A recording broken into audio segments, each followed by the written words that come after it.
Hi friends, ಚುಟ್ಟುಬೇಲಿ ಸುಡರೆ ಇಡೀ வரப்போகிற episodes கடப்புறவதா இந்த வீடியோவில் பார்க்க போகிறோம். ஆக ஃப்ரெண்ட்ஸ் பார்க்கலாம். முதல்ல தியா கொஷின் பேப்பரை மாற்றி கொடுத்தாங்க. ஆனால் அதுக்கப்புறம் தண்ணி பட்டு அந்த கொஷின் பேப்பர் அடைஞ்சு போச்சு.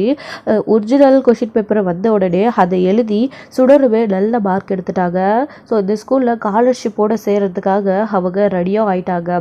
இப்போது கரண்ட் ஸ்பாட்டரே அவங்கள கூப்பிட்டு வாழ்த்தி ரொம்பவே சந்தோஷமாக இருக்காங்க சுடர். ஏன் அது மட்டும் இல்லாமல் கர்ணா கூட சுடரை வாழ்த்துற அளவுக்கு சுடர் அடைஞ்சிட்ருக்காங்க. சுடர் ஜஸ்ட் மிஸ்ஸில் ஜெயில் ஸ்கூல் அப்படின்னு சொல்ல வந்திருப்பாங்க.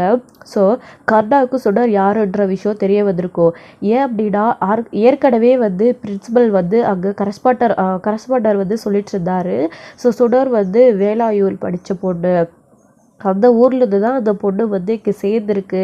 அது மட்டும் இல்லாமல் அந்த பொண்ணு ஜெயிலில் படித்த பொண்ணு. அந்த பொண்ணு இந்த ஸ்கூலில் சேர்த்து வந்தப்போ நாங்கள் முடியாதுன்னு சொன்னோம். ஆனால் கடைசியில் இப்படி நல்ல மார்க் எடுத்திருக்கா அப்படின்னு சொல்லிட்டு அவர் சொல்லியிருந்தார். அப்படின்னா முழு விவரத்தையும் அப்போ கர்ணா எல்லாத்தையும் கெஸ் பண்ணியிருப்பார்.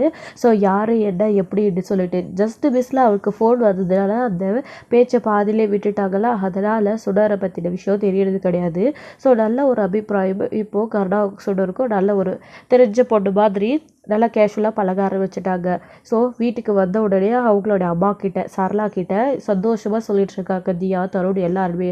ஆனால் தியாவை விட அதிகமாக ஸ்கோர் பண்ணிட்டாங்க சுடர் அப்படின்னு சொல்லிட்டு அவங்களுக்கு ரொம்பவே கஷ்டமாக இருக்குது. தான் பொண்ணை விட சுடர் அதிகமாக மார்க் எடுத்துட்டா அப்படின்னு. ஆனால் அவருடைய மாமாவுக்கு சந்தோஷமாக தான் இருக்குது. தியா ஒன்றும் ஃபெயில் ஆகலையே, அவங்களும் செகண்ட் இடத்த பிடிச்சிருக்காங்க. ஸோ சுடர் ஃபஸ்ட்டு இடத்த பிடிச்சிருக்காங்க, அவ்வளோதானே. ரெண்டு பேருமே மற்றபடி நல்ல மார்க் தான் எடுத்திருக்காங்க. இதில் புறாமப்படுறதுக்கு எதுவுமே இல்லை. ஃபஸ்ட்டு செகண்ட் அப்படின்றதுலேயே அவங்க புறாம பிடிக்கிறாங்க. இப்போது சுடர் ஸ்காலர்ஷிப்லேயே அவருடைய மாமாவுக்கும் ஃபீஸ் கம்மியான அவ்வளோவில் படிக்க போகிறாங்க.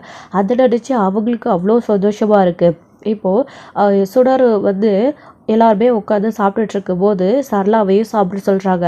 தியா செகண்ட் மார்க் எடுத்துட்டா, அவள் நல்லா படிக்கிறா, இப்போ அவள் ஸ்கூல்லையும் சேர போகிறான் அப்படின்னு சொல்லிட்டு அவளுக்கு கொஞ்சம் வருத்தமாக இருக்குது சரளாவுக்கு.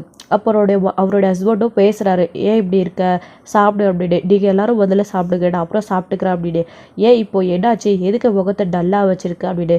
உடனே இல்லைங்க, தியா செகண்ட் இடம் வந்துட்டாலே அப்படின்னு. என்ன இப்போது நம்ம வீட்டு பிள்ளைங்க தானே ஃபஸ்ட் இடமோ செகண்ட் இடமோ வந்திருக்கு. தியா ஒன்றும் தோற்று போலையே, அவ்வளோ செகண்ட் ப்ரைஸ் தானே வாங்கியிருக்கா, நல்ல மார்க் தானே எடுத்திருக்கா. இங்கே பாரு சுடர் யார், நம்ம வீட்டுக்குள்ளே இருக்கிற பொண்ணு, நம்ம பொண்ணு மாதிரி, அவ்வளோ நம்ம பொண்ணு தானே. அவள் ஃபஸ்ட்டு மார்க் எடுத்ததில் உனக்கு பொறாமையா அப்படின்னு கேட்குறாரு. பொறாமலாம் ஒன்றும் இல்லை, ஆனால் சுடர் தியா செகண்ட் ப்ரைஸ் வாங்கிட்டாளா அதான் அப்படின்னு சொல்கிறாங்க. இதுக்கெல்லாம் ஏன் கவலைப்படுற, இங்கே பாரு, நீ சுடரை ஸ்கூல்லவே சேர்க்கக்கூடாதுன்னு பிடிவாதமாக இருந்த. ஆனால் இப்போ நான் அவளை ஸ்கூலில் சேர்க்க போய் தான் அவள் பாதிக்கு ஃபீஸ் கம்மி பண்ணியிருக்கா. அவளுக்கு ஸ்காலர்ஷிப்போட ஸ்கூலே எல்லா பொறுப்பையும் ஏற்றுக்கோ, நம்ம கம்மியாக ஃபீஸ் கட்டினா போதும் சரியா. அதை நினச்சி சந்தோஷப்படு. தியா தருணுக்கு ஃபீஸ் கட்ட ரொம்ப கஷ்டப்பட்டுட்டு இருக்கணும். அவங்களும் நல்லா படித்து இந்த மாதிரி மார்க் எடுத்துருந்தா நாம் அவங்களுக்கு ஃபீஸு கம்மியாக கட்டியிருக்கலாம், ஸ்காலர்ஷிப் கொடுத்துருப்பாங்க. ஆனால் அவங்க எடுக்கலை, சுடர் எடுத்திருக்கா. அதை நினச்சி சந்தோஷப்படும் அப்படின்னு சொல்கிறாங்க. அதனால அவங்க அமைதியாகிடுறாங்க. சரி, எல்லாரும் சாப்பிட்டுட்டு இருக்கும்போது அவங்க ரொம்ப நல்லா இருக்காங்களா. சரளா நடந்த விஷயத்தையே நடிச்சுக்கிட்டு அதனால் சுடர் ஊட்டி விடுறாங்க. அதை பார்க்கும்போது சரளாவுக்கு ஒரு மாதிரி ஆகுது. என்ன பண்ணுறதுனே தெரியல, சாப்பிட்றதா வேடாவன்னு திருன்னு விழிக்கிறாங்க. அதான் சுடர் ஊட்டி விடுறாங்க, சாப்பிடு அப்படின்னு சொன்ன உடனே சுடர் ஊட்டி விட்டு சாப்பிட்றாங்க. அதுக்கப்புறம் தருண் ஊட்டி விடுறாங்க. ஏன் அவங்க ரெண்டு பேரும் மட்டும்தான் ஊட்டுமா, அவன் ஏமா கூட்டுற போது நான் ஊட்டக்கூடாதா அப்படின்னு தியா பொறாமையில் அவங்களும் ஊட்ட வராங்க. ஸோ சுடர் இப்படி பாசமாக சாப்பாடு ஊட்டி விடுறதை பார்த்து அவங்க நல்லா படிக்கிறாங்க இல்லையா. அதை நினச்சி சரளாவுக்கு இப்போ கொஞ்சம் மனசு சந்தோஷமாகுது. அவங்க மேலே கோவம் அதிகமாக இருந்தது, இப்போது ஓரளவுக்கு குறைஞ்சிருக்கு. ஏன் அப்படின்னா அவளை ஸ்கூலில் சேர்க்கக்கூடாதுன்னு சொன்னோம், இப்போ ஃபீஸோ நாம் பாதி தான் கட்ட வேண்டியது இருக்குது. ஏதோ அவள் அம்மா பண்ண தப்புக்கு அவள் என்ன பண்ணுவா, இப்படி ஒரு நல்ல பொண்ணு இருக்காளே இவ அப்படின்னு சொல்லிட்டு குழந்தை அப்படின்னு சொல்லிட்டு சுடர் மேலே பாசம் வருது. அதுக்கப்புறம் சாப்பிட்டு முடிச்சுட்டு எல்லாருமே படுத்து தூங்கிட்டு இருக்காங்க. அப்போ தான் நீ இங்கேவா படுக்கிற, நீ பேசாமல் தியா தருண் ரூமில் போய் படுத்துக்கிறியா அப்படின்னு சொல்லிட்டு சுடரை கேட்கவும் சுடருக்கு ஆச்சரியமாக இருக்குது. அத்தை எப்படி கேட்குறாங்களே அப்படின்னு சொல்லிட்டு இதை பார்த்துட்டு சண்முகத்துக்குமே என்ன சொல்லுதுன்னு தெரியல. அவர் தூரமாக நின்று பார்த்துட்ருக்காரு. அப்போ தான் இல்லை பரவாயில்ல இருக்கட்டும் அப்படின்னு சொல்கிறாங்க. நான் உள்ளே போனால் தியா கோவப்படுவா, தியாளுக்கு பிடிக்காது, அவங்களுக்கு இடம் அங்கே பத்தாது அப்படின்னு. பரவாயில்ல, அது நல்லா பெரிய பெட்ரூமாக தான் இருக்குது, நீயும் போய் அவங்க கூட படுத்துக்கலாம் அப்படின்னு சொல்லவோ சரி அத்தை அப்படின்னு சொல்லிட்டு நீ வா, தியா எதுவும் சொல்ல மாட்டா, நான் உனக்கு கூட்டிகிட்டு போய் உள்ளே விடுறான் அப்படின்னு சொல்லிட்டு தருண் தியா படுத்துட்ருக்காங்களா. அப்போது லைட்டை போட்டுட்டு என்னம்மா தூங்குற இதில் டிஸ்டர்ப் பண்ணுறீங்க அப்படின்னு. இருடி இவ்வளோ பெரிய கட்டில போட்டுக்கிட்டு ஆளுக்கு ஒரு சைடாக படுத்துருக்கீங்க அப்படின்னு சொல்கிறாங்க. ஆமாம்மா இப்படி படுத்தாதான் வசதியாக இருக்குது அப்படின்னு சொல்லிட்டு, சரி அதான் இவ்வளோ இடம் இருக்குல்ல சுடரோ நீ வெளியே குடூரில் படுக்க வேண்டாம் உங்கள் கூடவே படுத்துக்கிட்டோம் அப்படின்னு சொல்லவும் தியாவுக்கு ஒரே ஷாக்கு. என்னம்மா சொல்கிற நீ? அதெல்லாம் இல்லைம்மா எங்களுக்கே இடம் பத்தாது, நாங்கள் இப்போ தான் இப்படி படுத்துட்ருப்போம், தூங்கினதுக்கப்புறமா எங்களுக்கே இடம் பத்தாது, எல்லா இடமும் பொருளுவோம் அப்படின்னு தியா சொல்கிறாங்க. ஏய் வாளு என்ன பொய் சொல்லக்கூடாதுன்னு உனக்கு ஏற்கனவே சொல்லியிருக்க தியா, நாடு எனக்கு கோவம் வந்துடும். அப்போ சுடரும் இனி உங்க கூட தான் படுக்க போறா அப்படின்னு சொல்லவும், எனக்கு ரொம்ப சந்தோஷமா இருக்குமா சுடர், வாடி இனி எங்க கூட தான் நீயும் தூங்கணும் அப்படின்னு சொல்லிட்டு தருண் கூட்டிட்டு வந்து படுக்க வைக்கிறாங்க. நடுவில் சென்டரில் ஏறி சுடர் வந்து படுத்துக்கிறாங்க. சுத்தமாக தியாவுக்கு பிடிக்கவே இல்லை. அப்போ அட நீ இங்கே படுடா, அவன் அந்த சைடு படுத்துக்கிட்டோம், தருண் இங்கே வா அப்படின்னு சொல்லிட்டு தியா சொல்றாங்க. சரி சுடர் நீ சைடில் வந்து படுத்துக்கோ அப்படின்னு சொல்லிட்டு நடுவில் போயிட்டு தருண் படுத்துக்கிறாரு. அதுக்கப்புறமா சரளா லைட் ஆஃப் பண்ணிட்டு யாரும் சண்டை போடக்கூடாது, அமைதியாக சமத்து பிள்ளையா படுத்து தூங்குங்க, இனி சுடர் உங்கள் ரூமில் தான் இருப்பா அப்படின்னு சொல்லிட்டு அவங்க போயிடுறாங்களா. அப்படி போகும்போது சண்முகம் சரளாவை பார்க்குறாங்க. என்னங்க இங்கே நின்றுட்டு இருக்கீங்க தூங்கலையா அப்படின்னு. இல்லை சரளா எனக்கு என்ன சொல்கிறதுனே தெரியல, முதல்ல சுடர் மேலே கோபமாக இருந்தேன், இப்போது அவள் காட்டுற பாசத்தில் நீ இவன் உருகி போயிட்ட, போக போக இன்னும் உனக்கு சரளா சுடரை பிடிக்கும், அவள் எந்த அளவுக்கு பாசமாக இருக்க பார்த்தியா, அவள் அம்மா அப்பா இல்லாத பொண்ணு, அவளை நாம தானே நம்ம பொண்ணு மாதிரி வளர்க்கணும், அவள் நம்மளுக்கு இங்கே இருக்கிற வரைக்கும் எந்த விதத்துலையும் கஷ்டத்தை கொடுக்க மாட்டா, நீ இப்போ அவளை புரிஞ்சுக்கிட்டு உள்ள ரூமில் போய் படுக்க சொன்ன பார்த்தியா, நம்ம பிள்ளைங்களோட இதுவே எனக்கு சந்தோஷமாக இருக்குது அப்படின்னு. என்ன குடும்பக்கார அம்மா நினச்சிட்டிங்களா, வாங்க போய் தூங்கலாம், அவளோட நம்ம பிள்ளை மாதிரி இருந்தானே, இப்போ தான் கொஞ்சம் கொஞ்சமாக நான் அவளை பற்றி புரிஞ்சுக்கிறேன், ஆரம்பத்திலே எல்லாத்தையும் நம்ம புரிஞ்சிக்க முடியாதுல்ல அப்படின்னு சரளா இது சொல்லி சமாளிச்சிடுறாங்க. அதுக்கப்புறம் உள்ளே போயிட்டு 2 பேரும் படுத்துடுறாங்க. இன்னொரு பக்கம் இங்கே வெற்றிக்கு ரொம்பவே மனசு கஷ்டமாக இருக்குது. ஏன் அப்படின்னா பார்வதி இறந்ததை நினச்சி அவங்களுடைய அம்மாவுக்கு ரொம்பவே கஷ்டமாக இருக்குது. இப்போது அதுக்கேற்ற மாதிரி ஸ்வேதாவுக்கு ஏற்படுத்தின மாப்பிள்ளையும் அவங்களும் வராமல் போயிட்டாங்களா, ஏற்படுத்தின மாப்பிள்ளை வீட்டுக்காரங்களும் அந்த கோவம் வெற்றி மேலே காட்டிடுறாங்க. போதுமாப்பா இப்போ உனக்கு சந்தோஷமா, எல்லாம் உண்டாலதால என் பொண்ணுங்களோட வாழ்க்கை நாசமாக போகிறதுக்கு காரணம் நீ மட்டும்தான், நீ ஒருத்தி கூட்டிகிட்டு வந்த பார்த்தியா, அதனால் மட்டும்தான், நீ இருக்கிற வரைக்கும் இந்த வீட்டில் எந்த ஒரு நல்லதுமே நடக்காது, தயவு செஞ்சு நீ எங்கேயாச்சும் போயிடு அப்படின்னு சொல்கிறாங்க. இதை கேட்டு அவர் மனசு ஒடிஞ்சு போயிடுறாங்க. கர்ணா ஃப்ரெஷ்ஷாக போயிட்டு அந்த சமயத்தில் வராரா. வந்த உடனே அத்தை என்ன பேசிகிட்டு இருக்கீங்க நீங்கள், இங்கே பாருங்கள் நீங்களும் ஸ்வேதா மாதிரி புரிஞ்சுக்காமல் வெற்றி மேலே கோவப்படாதீங்க, இங்கே பாரு அவளோட நேரம் போய் சேர்ந்துட்டா, செத்து போயிட்டா, அதுவும் முடிஞ்சு போச்சு, செத்து கூட எத்தனை வருஷம் ஆகிப்போச்சு, இதுக்கப்புறமும் ஏன் நீங்கள் பழைய விஷயத்தை பேசுகிறீங்க, வெற்றி எங்கே போக சொல்கிறீங்க, அவள் பண்ண தப்பு நினச்சி ஒவ்வொரு நாளும் அவனவே வருத்தப்பட்டுக்கிட்டு தான் இருக்கா, அவள் ஏன் அபியை இந்த வீட்டுக்குள்ளே கூட்டிகிட்டு வந்தாலும் அவனே குற்ற உடைச்சல் இருக்கா, நம்மளால் சோறு போட்ட தெய்வத்துக்கு இப்படி ஆயிடுச்சின்னு ரொம்ப வருத்தத்தில் இருக்கா.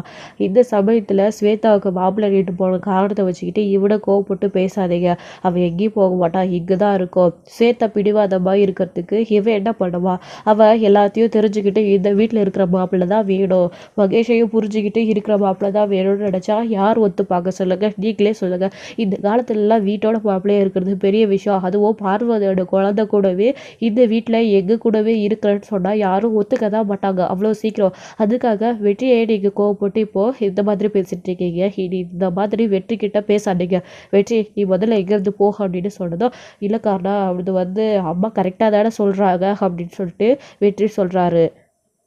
அப்போ தான் இங்கே கர்ணா இருந்துக்கிட்டு என்ன கரெக்டாக சொல்கிறாங்க வெற்றி, அப்படியோ இந்த வீட்டை விட்டு போகிறேன்னு சொல்கிறியா, இங்கே பாரு அது நான் இருக்கிற வரைக்கும் நடக்காது, பார்வதியோட ஆசை நீ அடாத கிடையாது, இந்த வீட்டில் தான் இருக்கணும், நாங்கள் எல்லாரும் இருக்கோம் அப்படின்னு சொல்கிறது தான், அதே மாதிரி தான் இப்போ நானும் சொல்கிறேன், நீ முதல்ல இங்கேருந்து கிளம்பு, நீ போயிட்டு அவுட் ஹவுஸில் கொஞ்சம் நேரம் இரு, அப்புறம் வருவா, இவங்க சொல்கிறதெல்லாம் நீ பெருசாக எடுத்துக்காத, கிளம்பு. ஸ்வேதாவோட மாப்பிள்ளை வீட்டுக்காரங்க நின்று போனதுக்கு ஸ்வேதா என்ன பண்ணுவா, அத்தை நீங்கள் இப்படி வெற்றியை கோவப்பட்டு பேசுகிறீங்க, இங்கே பாருங்கள் நான் சொன்ன மாதிரி இப்படியே வீட்டோட மாப்பிள்ளையா எல்லாத்தையும் பார்த்துக்கிற மாதிரி மாப்பிள்ளை வேணும்னு நினச்சா அது ரொம்ப கஷ்டம் தான், எல்லாத்தையும் ஏற்றுக்கிட்டு கண்டிப்பாக ஒரு மாப்பிள்ளை கிடைக்க மாட்டாங்க, நீங்கள் அப்படி மனசை மாற்றணும் அப்படின்னா அது ஸ்வேதாவோடைய மனசில் மாற்றினா மட்டும்தான் முடியும், ஸ்வேதாவை நீங்கள் இங்கேருந்து உங்கள் வீட்டுக்கு கூட்டிகிட்டு போய் கல்யாணம் பண்ணி வைக்கணும்னு நினச்சா மட்டும்தான் அது முடியும். ஸ்வேதாவுக்கு ஆனால் மகேஷை விட்டுட்டு போக சுத்தமாக விருப்பமே இல்லை, அப்படி இருக்கிறப்போ நீங்கள் வெற்றியை கோவப்பட்டு எதுவும் ஆக போகிறதில்ல, நீங்கள் பேச வேண்டியது ஸ்வேதா கிட்ட மட்டும்தான் அப்படின்னு சொல்கிறாங்க. ஆனால் மாப்பிள்ளை நான் எவ்வளோ பேசி அவள் கேட்க மாட்டேன்றாளே, மகேஷை விட்டு உங்களை விட்டு பிரிஞ்சு வரவே மாட்டேன்றாளே, மகேஷ் தான் எல்லா பார்வதியோட இடத்துல இருந்து அவள் எல்லாத்தையும் பார்த்துக்கணும்னு நினைக்கிறா, அப்படி இருக்கிறப்போ அவளுக்கு எப்படி நான் தனியாக கூட்டிகிட்டு போய் வேறு ஒரு மாப்பிள்ளையை கல்யாணம் பண்ணி வைக்க முடியும்? அது மட்டும் இல்லாமல் நான் எவ்வளோ தடவை அவகிட்ட கேட்டு பார்த்துட்டேன், உங்கள் முன்னாடி தானே அவள் எதுக்காச்சும் ஒத்துக்கிறாளா? அப்படி இருக்கிறப்போ நான் என்ன பண்ண முடியும் அவளோட வாழ்க்கையில்? எனக்கு ரொம்ப கஷ்டமாக இருக்குது அவளோட வாழ்க்கையை நினச்சா. பேசாமல் ஊர் உலகம் சொல்கிற மாதிரி சந்தோஷமாக சேர்ந்து கல்யாணம் பண்ணிக்கிட்டு வாழுங்க அப்படின்னு சொன்னாலும் அதுக்கும் அவள் கேட்க மாட்டேன்றா அப்படின்னு சொல்லிட்டு இவங்க அழகவும், அத்தை ஸ்வேதா தான் நான் வேண்டாட சொல்கிறா, நான் எதுவும் வேண்டாட சொல்லலையே, நீங்கள் பேசாமல் ஸ்வேதாவோட மனசை மாற்ற பாருங்கள். இந்த ஊர் உலகம் தப்பாக நினைக்கிற மாதிரி அவளுக்கும் ஒரு கல்யாணம் நடக்கணும் அப்படின்னு நீங்கள் நினச்சிங்க அப்படின்னா, ஊர்வாயை அடிக்கணும் அப்படின்னா வேறு வழி இல்லை, எனக்கு எந்த பிரச்சனையும் இல்லை. ஆனால் பார்வதியோட இடத்துல அவள் இருக்கிறது அவளுக்கு கஷ்டமாக இருக்குது. ஒரு வேளை அவளுடைய மனசு மாறினா சரி அப்படின்னு சொல்லிட்டு கர்ணா அங்கேருந்து சொல்லிட்டு போயிடுறாரா. அப்போது மாப்பிள்ளை ஸ்வேதாவை கல்யாணம் பண்ணிக்க ரெடியாக இருக்காரு, நாம் ஸ்வேதா கிட்ட தான் பேசணும் அப்படின்னு இவங்க நினைக்கிறாங்க. வெற்றி வெளியில் கிளம்புற மாதிரி போனார், ஆனால் போகலை, வெளியே தான் நின்றுட்டு இருந்தார். கர்ணா பேசின எல்லாத்தையும் வெற்றி கேட்டுட்டு அவருக்கு பயங்கர ஷாக்காக இருக்குது. கர்ணா இப்படி பேசுவாருன்னு நான் நினச்சி கூட பார்க்கல. இதுக்கு தான் ஸ்வேதாவுக்கு மாப்பிள்ளை வீட்டுக்காரங்க பார்க்க வராங்கன்னு உடனே கர்ணாவுடைய முகம் அப்படி போச்சா? இவனுடைய மனசில் அப்படி ஒரு கேவலமான எண்ணம் இருக்கா? பார்வதி அக்காவோட இடத்துல ஸ்வேதா வரவே ஸ்வேதாவுக்கே அசிங்கமாக இருக்குது. ஆனால் அவருக்கு அந்த இடத்துல வர்றதுக்கு கர்ணாக்கு எப்படி மனசு வந்துச்சு அந்த இடத்துல பார்வதி அக்காவோட இடத்துல வச்சு பார்க்கறதுக்கு அப்படின்னு சொல்லிட்டு ரொம்பவே கோவப்படுறாரு. வெற்றி ஏன் இப்படி நினைக்கிறாரு? ஆரம்பத்துலேருந்தே இவங்களால இந்த வீட்டுக்குள்ளே பிரச்சனை தான் அப்படின்னு யோசிச்சு பார்க்குறாரு. வெற்றி அபி பார்வதி அக்காவை கொலை பண்ணதுக்கும் அவள் இல்லைன்னு சொல்கிறதுக்கும் அப்படி ஜெயிலில் எந்த ஒரு வார்த்தையுமே பேசாமல் தண்டனை அனுபவிக்கிறதுக்கும் என்ன காரணமாக்கும்னு யோசிச்சு பார்க்குறாரு. வெற்றி இதில் கர்ணாவுக்கும் ஏதாச்சும் சம்மதம் இருக்குமா அப்படின்னு யோசிச்சு பார்த்துட்டு அமைதியாக அங்கேருந்து போயிடுறாரு. அதுக்கப்புறமா நீங்கள் எப்படியோ நம்ம மனசில் இருக்கிறத அத்தைக்கிட்ட சொல்லியாச்சு, அவங்க இனி ஸ்வேதா மனசை மாற்றி நம்மளை கல்யாணம் பண்ணி சம்மதிக்க சொன்னால் ஓகே தான் அப்படின்னு சொல்லிட்டு அவர் மனசுக்குள்ளே நினச்சிட்ருக்காங்க. அவங்க அம்மா என்ன பண்ணுறாங்க, அதுக்கேற்ற மாதிரி டேரெக்டாக ஸ்வேதா ரூமுக்கு போகிறாங்க. மகேஷ் தூங்கிட்டு இருக்காங்க. ஸ்வேதா கிட்ட போய் உங்ககிட்ட ஒரு விஷயம் பேசுகிறோம் அப்படின்னு சொல்கிறாங்க அவங்க அம்மா. என்னம்மா இந்த விஷயத்தை பற்றி இனி பேசாதன்னு சொல்லிட்டலாம் அப்படின்னு. ஏய் கல்யாண விஷயத்தை பற்றி தான், ஆனால் வேறு எங்கேயும் நான் மாப்பிள்ளை பார்க்க போகிறதில்ல அப்படின்னு சொல்லவோ, வேறு எதுக்குமா பேச வந்தேன் அப்படின்னு. இங்கே பாருமா, இல்லை ஏற்கனவே சொன்ன ஒரு விஷயந்தான், பேசாமல் நீ மாப்பிள்ளையவே கல்யாணம் பண்ணிக்கோ. மாப்பிள்ளையை கல்யாணம் பண்ணிக்கிட்டு மகேஷை பார்த்துட்டு மகேஷ்க்கு ஒரு தொடையாக ஒரு வாழ்க்கை தொடையை பெற்றுக்கிட்டு நீ இந்த வீட்டுக்குள்ளேயே இரு, ஒரு குழந்தைய பெற்றுக்கிட்டு அது போதும், நீ எனக்கு நானோட நிம்மதியாக இருப்போம் அப்படின்னு சொல்லவோ, பா மகேஷ் இருக்கா, நான் ஏதாச்சும் கேட்டுற போகிறேன், உங்ககிட்ட என்னப்பா சொல்லியிருக்கேன், ஏற்கனவே இந்த விஷயத்தை பற்றி பேசாதன்னு சொல்லியிருக்கலாம் அப்படின்னு. இங்கே பாரு நீ இதாடி பிடிவாத பிடிக்கிற, உன் அக்கா இடத்துக்கு தாண்டி உன்னை வர சொல்கிறாங்க, ஏன் ஊர் உலகத்தில் யாருமே கல்யாணம் பண்ணிக்கிட்டதே இல்லையா என்ன? இங்கே பாருடி, நீ தான் உன் அக்கா இடத்துக்கு போகிறதுக்கு யோசிக்கிறா, ஆனால் அந்த இடத்துல உன்னை வச்சு பார்க்க மாப்பிள்ளைக்கு சம்மதம் தான், அவர் இப்போ என்கிட்ட பேசினாரு, ஓகே தான் சொல்கிறாரு அப்படின்னு சொல்லவும், என்னப்பா சொல்கிறேன், வாமாவா அப்படின்னு. ஆமாடி அப்படின்னு சொல்லவோ, நான் அவர்கிட்ட பேசிட்டு சொல்கிறேம்மா அப்படின்னு சொல்லிட்டு நேராக அப்படி சொன்னாருன்னு உடனே ஸ்வேதா கோவப்பட்டு கர்ணா கிட்ட தான் பேச போகிறாங்க. கர்ணா கீழே ரூமில் ரொம்பவே சந்தோஷமாக இருக்காங்க. ஸோ தூங்கலாம் அப்படின்னு சொல்லிட்டு ஷர்ட்லாம் கழட்டி வச்சுட்டு தூங்குறதுக்காக நின்றுட்டுருக்காரு. அப்போ தான் ஸ்வேதா போகிறாங்களா, மாமா அப்படின்னு உடனே வா ஸ்வேதா அப்படின்னு சொல்கிறாரு. இப்படி அக்காவுக்கு துரோகம் பண்ண உங்களுக்கு எப்படி மனசு வந்துச்சு மாமா அப்படின்னவோ, என்ன ஸ்வேதா என்ன பேசுகிறடி அப்படின்னு. பின்ன அக்கா இடத்துக்கு வரவே நான் யோசிக்கிறேன், ஆனால் நீங்கள் அக்கா இடத்துல என்ன வச்சு பார்க்குறத அம்மா கிட்ட சொல்லியிருக்கீங்க, உங்களுக்கு எவ்வளோ தைரியம் மாமா, இதை பார்வதி அக்கா கூட மடிக்கவே மாட்டா அப்படின்னு. இங்கே பாரு, அவள் இருந்திருந்தா கூட இப்போது அவளுக்கு இப்படி ஆனதை நினச்சி நேரில் இருந்திருந்தா இப்படி ஒரு சூழ்நிலையில் அவளுக்கு ஏதாச்சும் ஆக போகுது அப்படின்னு தெரிஞ்சிருந்தா அடுத்த நிமிஷமே மகேஷ்காக நீ எப்படி இங்கே இருக்கியோ அதே மாதிரி அவள் உன்னுடைய கையில் ஒப்படைச்சிட்டு தான் போயிருப்பா. நீ தான் பிடிவாதம் பிடிக்கிற, அத்தை சொல்கிறதுல என்ன தப்பு இருக்குது, நீ மகேஷை விட்டு போகவும் மாட்டேன்ற, மகேஷ்காக இங்கே தான் இருப்பேன்னு சொல்லிட்டுருக்க, நீ கண்டிஷன் போடுற மாதிரி எல்லாம் மாப்பிள்ளை வரவும் மாட்டேன்றாங்க, அத்தை உன்னை நினச்சி ரொம்ப வருத்தப்படுறாங்க, வயசான காலத்தில் அவங்கள ஏன் கஷ்டப்படுத்தணும், அப்புறம் அவங்களுக்கு உடம்பு சரியில்லாத ஏதாச்சும் போக போகுது, இங்கே பாரு அத்தை சொல்கிற மாதிரி பேசாமல் நம்ம 2 பேரும் கல்யாணம் பண்ணிக்கலாம் ஸ்வேதா அப்படின்னு சொல்கிறாங்க. மாமா இல்லை மாமா, நீங்கள் ரொம்ப தப்பாக யோசிக்கிறீங்க, நீங்கள் இப்படி பேசுவீங்க நான் நினச்சி கூட பார்க்கல அப்படின்னு. என்ன பண்ணுறது ஸ்வேதா, எல்லா காலமும் நேரமும் தானே முடிவு பண்ணுது, என்ன வேணும்னு விரும்பி அவனை கல்யாணம் பண்ணிக்கிறேன், இல்லை உன் அக்கா இருக்கும் போதே உன்னை கல்யாணம் பண்ணிக்கணும்னு ஆசைப்படுறடா, உன் அக்கா இல்லை நீ உன் அக்கா ஸ்தானத்துலேருந்து மகேஷை பார்த்துக்கணும்னு நினைக்கிறேன், அப்போது உன் அக்கா ஸ்தானத்துலேருந்து நீ என்ன பார்த்துக்க மாட்டியா, மகேஷை மட்டும்தான் பார்த்துப்பியா, பார்வதி இல்லைன்ற வருத்தம் எனக்கு இருக்கு, இல்லை நான் யார்கிட்ட போய் சொல்லுவா அப்படின்னலாம் கர்ணா உடனே நடிக்கிறாரு. ஸ்வேதா எதுவும் பேசாமல் அமைதியாயிடுறாங்க. இதை வச்சு அவங்கள பயக்கணும் அப்படின்னு சொல்லிட்டு கிட்ட போகிறாரு. கிட்ட போயிட்டு கையை பிடிச்சிக்கிட்டு அழுகிற மாதிரி நடிக்கிறாரு. இடப்படுவ பார்வதியோட நடப்பு ஒவ்வொரு நாளும் கொண்டுக்கிட்டு இருக்குது. ஊர் உலகத்தில் இந்த மாதிரி மாதிரி எத்தனையோ பணக்காரங்க ஒன்றிலாம் ஒன்று இல்லை பொண்டாட்டி உயிரோடையே இருக்க போது. ஸோ அவ கூட சுற்றிக்கிட்டு இருக்கா. ஆனால் எனக்கு பார்வதியோட நடப்பு மகேஷை அடைச்சி ஒவ்வொரு நாளும் கொண்டுக்கிட்டு இருக்கு. நான் தனிமாரமாக நின்று எவ்வளோ கஷ்டப்படுறேன் எனக்கு மட்டும்தான் தெரியும். பார்வதி இழந்து தனியாக கஷ்டப்படுற வயசா எனக்கு நீயே கொஞ்சமாச்சும் யோசிச்சு பாரு அப்படின்னலாம் கர்ணா சொல்லிட்டு இருக்கவும் ஸ்வேதாவுக்கு மனசு ஒரு மாதிரி ஆகுது. ஸோ அப்படியே கட்டி பிடிச்சி அழுக ஆரம்பிச்சிடுறாரு. ஸ்வேதாவை அது அவங்களுக்கு ஒரு மாதிரியாக இருக்குது. மாமா எனக்கு இப்படி நடக்க ரொம்பவே தப்பாக இருக்குது மாமா அப்படின்னாலாம் ஸ்வேதா சொல்கிறாங்க. ப்ளீஸ் ஸ்வேதா இப்படி மட்டும் சொல்லிடாத, நான் வேணா உன் காலில் கூட விழுறேன். எனக்கு பார்வதியோட இடத்துல உன்னை வச்சு பார்க்க கஷ்டமாக இருக்குதா, என்ன பண்ணுறது, அத்தைக்காக நான் மகேஷ்காக சரின்னு சொல்கிறேன். அவன் உன்னை வாய்க்கு வார்த்தைக்கு 100 தடவை ஸ்வேதாமா ஸ்வேதாமான்னு சொல்கிறான். அதே நீ என்னை கல்யாணம் பண்ணிக்கிட்டேன்னா அவன் உரிமையாக இருப்பான்ல. பார்வதியோட பேரை இனி எடுத்துட்டு அவன் இல்லாததை மறந்துட்டு நம்ம எல்லாரும் சந்தோஷமாக இருக்கலாம். உன்னுடைய பேரை அந்த இடத்துல போட்டுக்கிட்டு அவனுக்கும் ஒரு அம்மா கிடைச்ச மாதிரி இருக்கும், எனக்கும் நான் சொன்ன மணி நிறைவு பூர்த்தி அடையும் அப்படின்ற மாதிரி கர்ணா ஸ்வேதா கிட்ட பேசிகிட்டு இருக்காங்க. ஸோ இந்த எபிசோடு முடிச்சிருக்காங்க. அடுத்தடுத்த எபிசோடில் எல்லாம் நடக்க போகுது. ஸ்வேதா இதுக்கு ஒத்துக்க போகிறாங்களா என்ன அப்படின்னு தான் வெயிட் பண்ணி நெக்ஸ்ட் வீடியோவில் பார்க்கலாம். தேங்க்யூ. இந்த வீடியோ பிடிச்சிருந்தா லைக் பண்ணுங்கள்.